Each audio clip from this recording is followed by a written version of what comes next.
اعوذ باللہ من الشیطان الرجیم بسم اللہ الرحمن الرحیم واستشہدوا تم گواہ بنا لو شہیدینی دو گواہ من رجالکم اپنے مردوں میں سے، اگر مرد ہوں تو دو گواہ مردوں میں سے بناؤ۔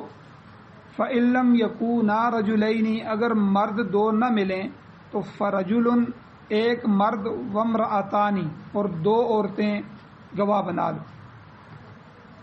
ممن ترضون من الشہداء ان لوگوں میں سے جن کو تم گواہی کے لیے پسند کرتے ہو۔ اور یہ ایک مرد کے ساتھ دو عورتیں کیوں اللہ نے کہیں؟ اللہ کہتے ہیں یہ اس وجہ سے کہ ان تضل احداہما اگر ان دو عورتوں میں سے ایک بھول جائے تو فتذکر احداہما الاخری تو اس ایک کو جو بھول گئی ہے دوسری یاد دلا دے۔ اور ولا یأبی الشہداء اور گواہ انکار نہ کریں اذا ما دعوا جب انہیں گواہی کے لیے بلایا جائے۔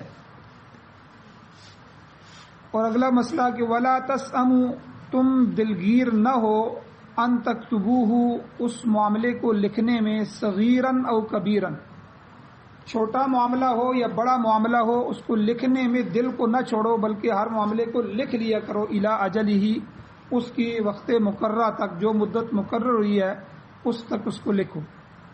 ذالکم تمہارا یہ لکھنا یہ تحریر اور گواہ مقرر کرنا یہ سب عمل اقسط عند اللہ اللہ کے نزدیک یہ بات زیادہ انصاف والی ہے۔ واقوم للشہادہ اور گواہی کے لیے یہ بات زیادہ درست ہے گواہی کو درست رکھنے والی۔ اور وہ ادنا اللہ ترتابو اور یہ زیادہ قریب ہے اس کے کہ تم شک میں نہ پڑو شک نہ کرو۔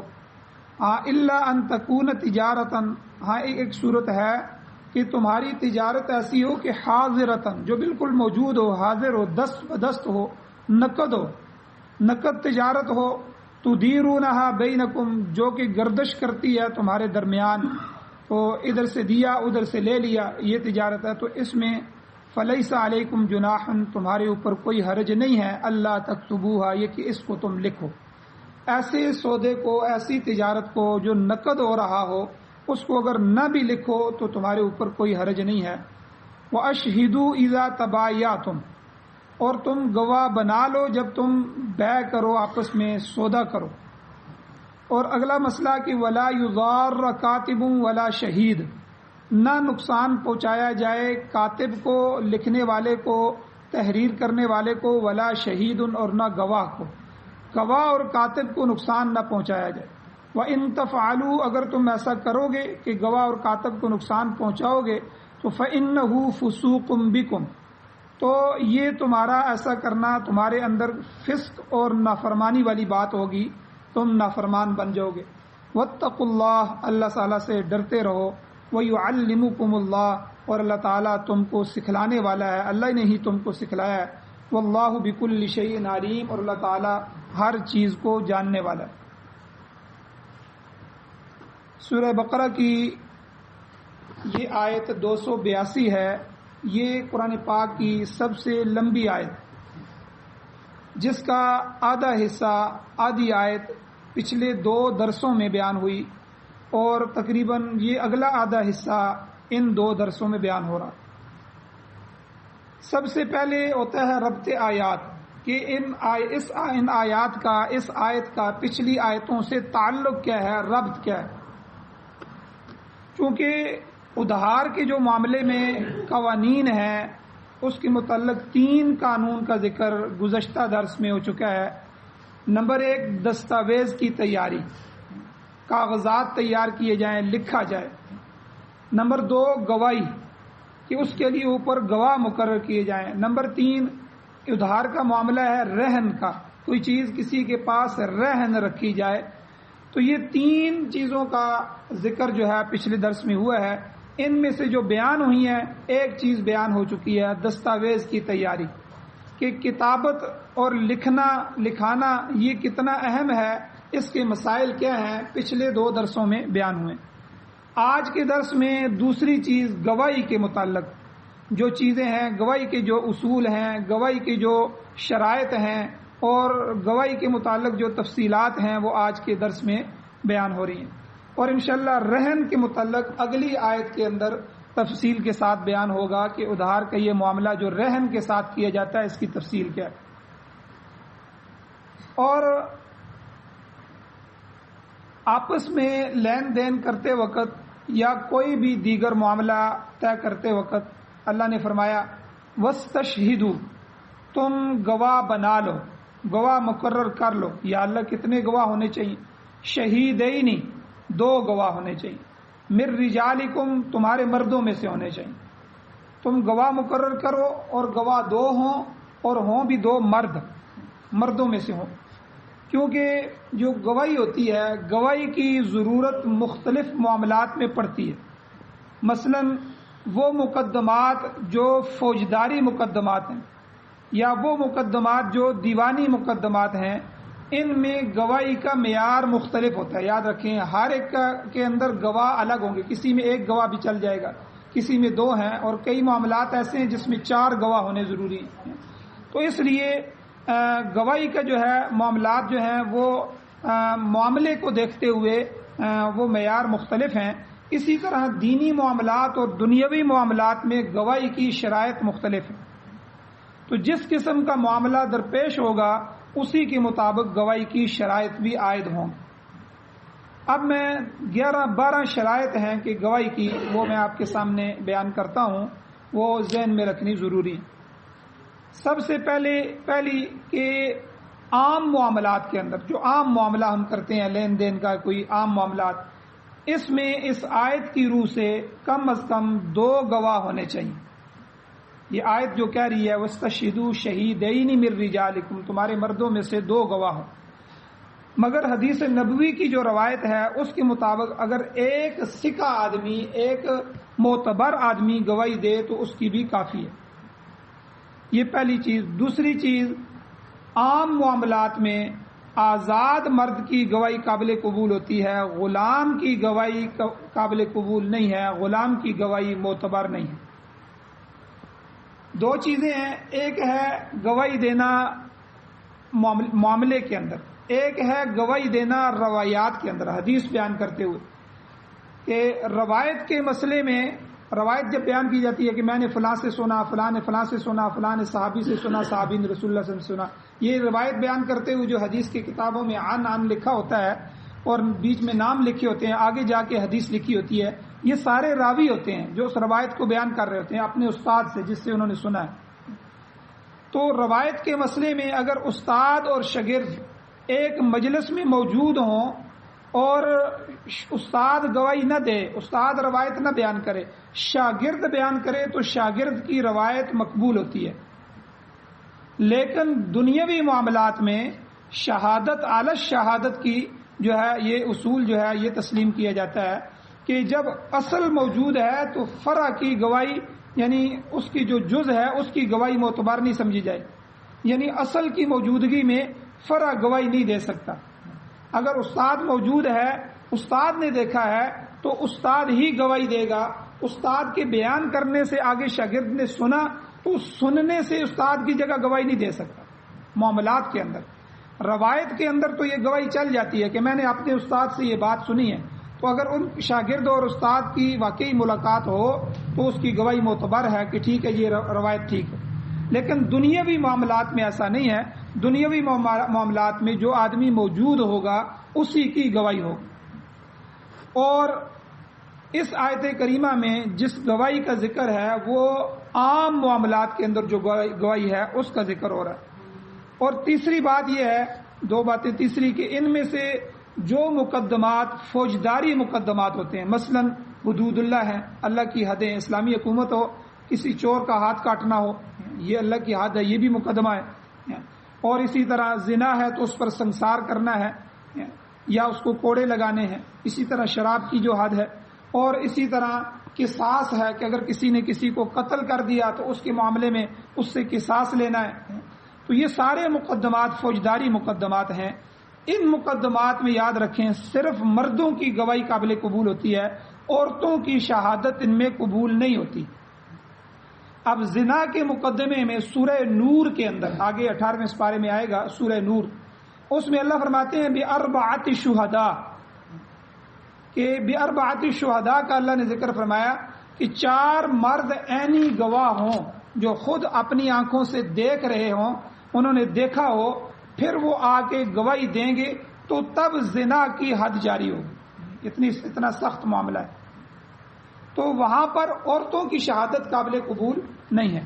تو اس لیے کئی جگہ عورتیں کی شہادتیں چل جاتی ہیں عام معاملات میں، لیکن جو فوجداری مقدمات ہیں اسلام کے اندر، تو ان کے اندر عورتوں کی گواہی قابل قبول نہیں ہے، وہاں صرف مردوں کی گواہی ہوگی اور گواہ بھی زیادہ ہوں گے کئی معاملات میں۔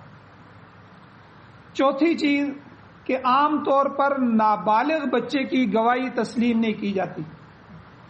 4 ائمہ میں سے امام مالک رحمۃ اللہ علیہ فرماتے ہیں کہ بعض شرائط کے ساتھ بچے کی گواہی بھی تسلیم کر لی جائے گی، ان کا ایک اپنا موقف ہے، لیکن باقی جو 3 ائمہ ہیں ان کا موقف یہ ہے کہ گواہی کے سلسلے میں اللہ نے یہاں رجال کا لفظ استعمال فرمایا، رجل رجلینی، تو رجال اس مرد کو کہتے ہیں جو بالغ ہو، تو بالغ مرد مراد ہے، نابالغ بچہ یہاں مراد نہیں ہے، تو اس لیے اللہ نے رجال فرمایا تو بالغ مردوں کی گواہی قبول ہوگی، نابالغ بچے کی گواہی قبول نہیں ہوگی۔ اسی طرح 5ویں چیز سمجھ لیں کہ مسلمان کی گواہی مسلمان کے حق میں قبول ہوگی، کافر کی گواہی مسلمان کے حق میں قبول نہیں ہوگی۔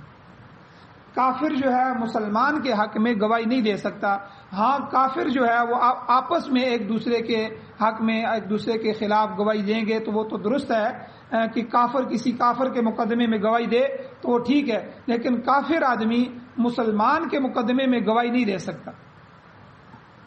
اور 6ٹھی چیز یہ ہے کہ گواہ کا عادل ہونا ضروری ہے۔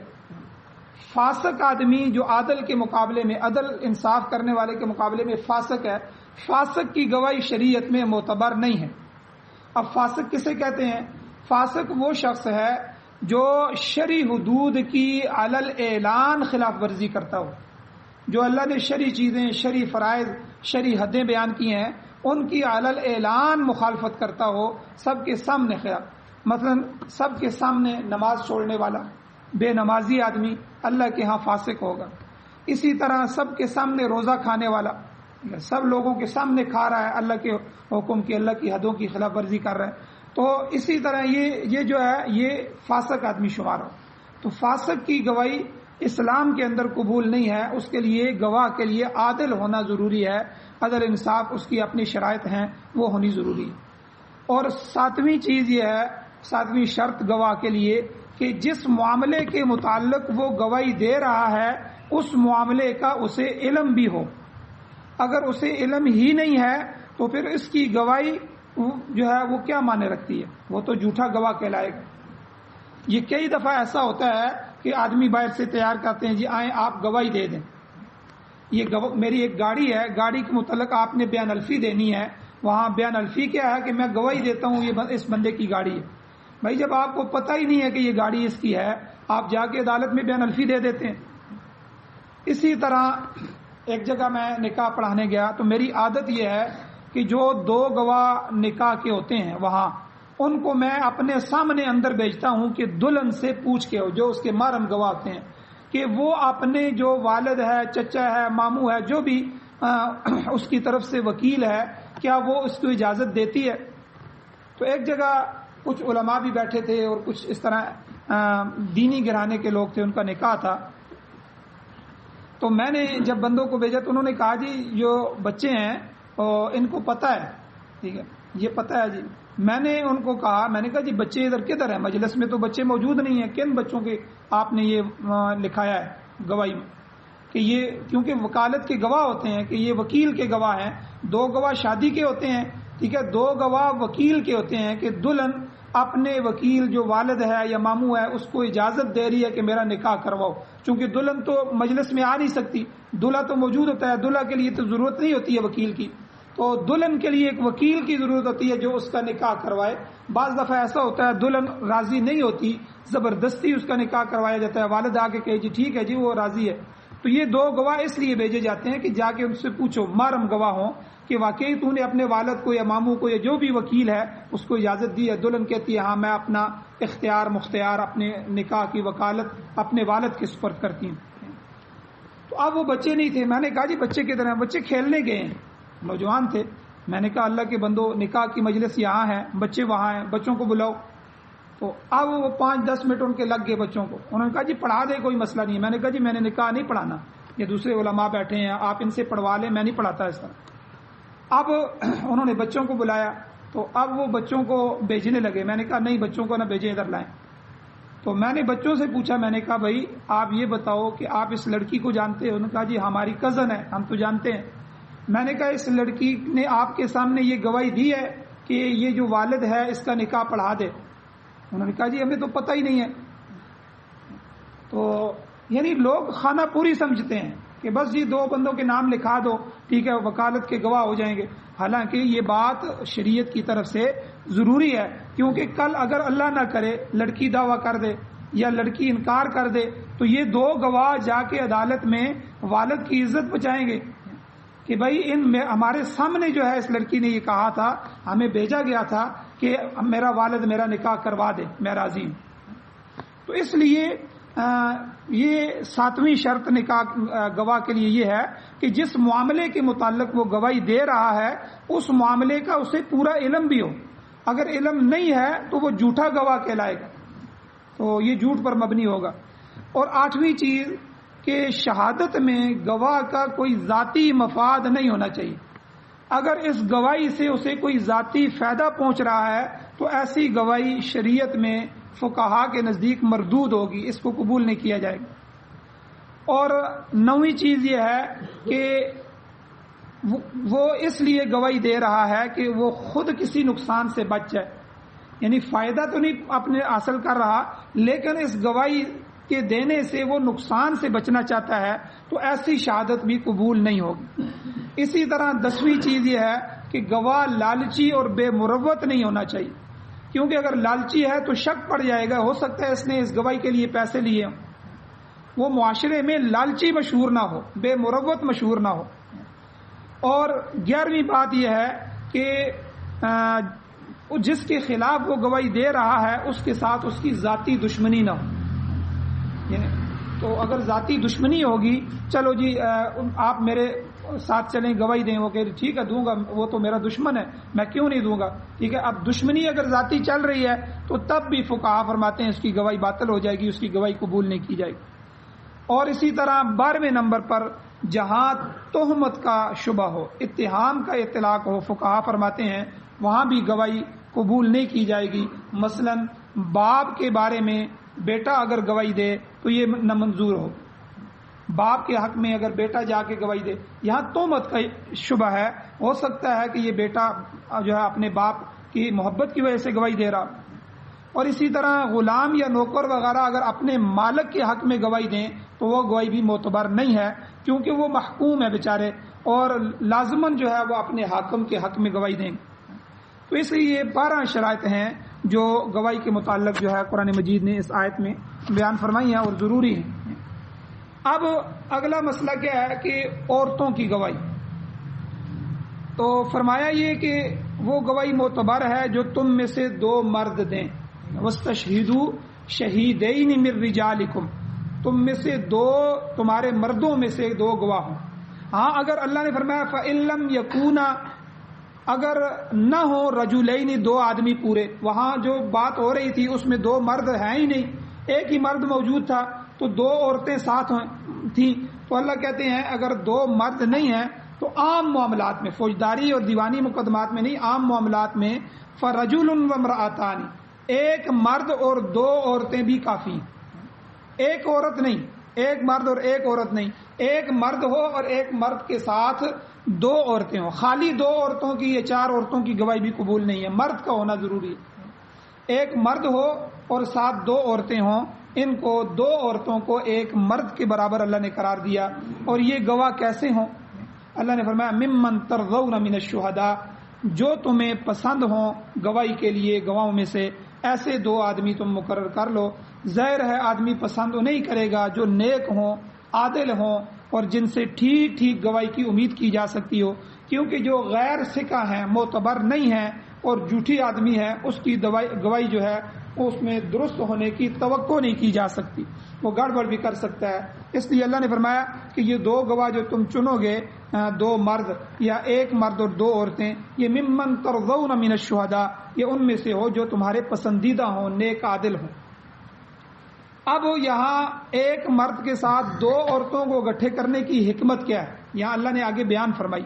وہ کیا؟ اللہ کہتے ہیں یہ ایک مرد اور دو عورتیں اس وجہ سے ہیں ان تضل احداہما، اگر ان دو عورتوں میں سے ایک عورت بھول جائے تو فتذکر احداہما الاخری، تو اس کو دوسری عورت یاد دلا دے، کیونکہ عورتوں میں عام طور پر مردوں کے مقابلے میں کمزوری پائی جاتی ہے، ان کے دماغ میں رطوبت کا مادہ زیادہ ہوتا ہے، اس لیے ان سے نسیان اور بھول زیادہ واقع ہوتی ہے اور وہ بھول جاتی ہیں۔ یہ ایک انسان کی فطرت ہے، وگرنہ بعض عورتیں بہت ذہین بھی ہوتی ہیں۔ بعض اوقات ایک لڑکی امتحان میں لڑکوں سے زیادہ نمبر حاصل کرتی ہے، بعض عورتوں کو اللہ تعالیٰ نے خاص صلاحیت بھی بخشی ہوتی ہے جس کی وجہ سے وہ بعض اوقات مردوں کے مقابلے میں زیادہ ذہین بھی ثابت ہوتی ہے۔ تاہم عام فطرت کے مطابق اللہ تعالیٰ نے یہ قانون عطا کیا ہے کہ چونکہ عورت کا مزاج اعصابی ہوتا ہے، یاد رکھیں اعصابی کا مطلب یہ ہے کہ عورت کو جب غصہ آتا ہے تو اس کے اعصاب اس کا ساتھ نہیں دیتے۔ مرد کے اعصاب مضبوط ہوتے ہیں، وہ غصے میں اپنے آپ کو کنٹرول کر سکتا ہے، یہ اللہ کی فطرت، اللہ نے ایسا بنایا۔ اور عورت کی مزاج جو ہے وہ اعصابی ہوتا ہے، اس کی اعصاب پر فوراً اثر پڑتا ہے۔ تو اسی طرح نسیان جو ہے اکثر وہ بھول بھی سکتی ہے، اللہ نے دماغی کیفیت ہی ایسی بنائی ہے، تو لہٰذا ایک مرد کے مقابلے میں دو عورتوں کی گواہی مقبول ہوگی۔ اب حدیث سنیں، حضور علیہ الصلوۃ والسلام ایک دفعہ خطبہ دے رہے تھے، تو خطبے کے دوران حضور نے فرمایا کہ عورتیں جو ہیں یہ ناقصات العقل والدین ہیں، یہ عقل کے معاملے میں بھی کمزور ہیں اور دین کے معاملے میں بھی کمزور ہیں۔ تو ایک عورت کھڑی ہوگی، اس نے فرمایا اللہ کے رسول کہ ہم ناقص العقل کیوں ہیں، ہمیں کیوں عقل کے معاملے میں کمزور کہا جا رہا ہے، ہم میں کیا کمزوری پائی جاتی ہے؟ تو آپ علیہ السلام نے ارشاد فرمایا کیا اللہ نے دو عورتوں کی شہادت ایک مرد کے برابر نہیں رکھی؟ اس عورت نے کہا کہ حضور ہاں واقعی ایسا ہے۔ تو ایسا ہی ہے کہ اللہ نے ہماری ایک مرد کے مقابلے میں دو مردوں کی جو ہے دو عورتوں کی گواہی قبول فرمائی ہے۔ آپ نے فرمایا یہ عقل کی کمی کی وجہ سے، عورت میں عقل کم ہوتی ہے، اسی وجہ سے وہ بھول جاتی ہے۔ عورتوں میں نسیان یعنی بھول کا مادہ زیادہ ہوتا ہے مردوں کے مقابلے میں۔ تو پھر فرمایا کہ ہم نے دین کی کمی کیا ہے، ناقص العقل والدین آپ نے فرمایا۔ تو حضور نے فرمایا کہ وہ ہر مہینے کئی دن تک نماز نہیں پڑھ سکتی ناپاکی کی وجہ سے، روزہ نہیں رکھ سکتی، تو یہ دین کا نقصان ہے۔ اگرچہ اس عورت کو گناہ نہیں ہے، یہ ان کی مجبوری ہے، فطرتی طور پر اللہ نے نظام ایسا بنایا ہے، لیکن نقصان تو بہرحال نقصان ہے۔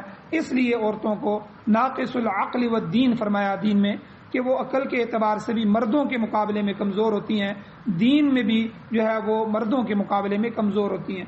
تو یہ آج کے درس میں جو بیان ہوا ہے کہ ایک تو گواہ کی 12 شرائط، 12 چیزیں، اور دوسرا دو مرد عام معاملات میں گواہ ہونے چاہیے، اگر دو مرد پورے نہیں ہیں تو ایک مرد کے ساتھ دو عورتیں جو ہیں وہ بھی چل جائیں گی، ان کی گواہی معتبر ہے۔ انشاءاللہ آگے کئی اور مسائل ہیں کل کے درس میں بیان کیے جائیں گے۔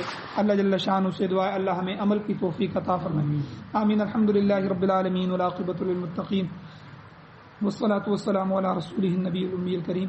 اللهم ربنا آتنا فی الدنیا حسنۃ وفی الآخرۃ حسنۃ وقنا عذاب النار۔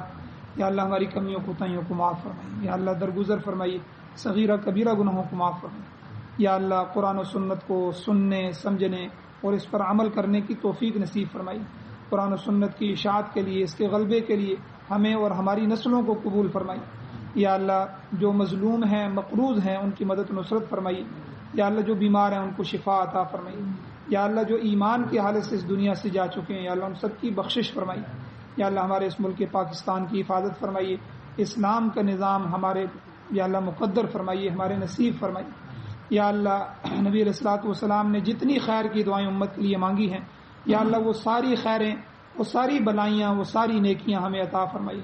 یا اللہ حضور علیہ الصلوۃ والسلام نے جتنی شرور سے پناہ مانگی ہے، یا اللہ ان سب سے ہمیں بھی پناہ نصیب فرمائیے۔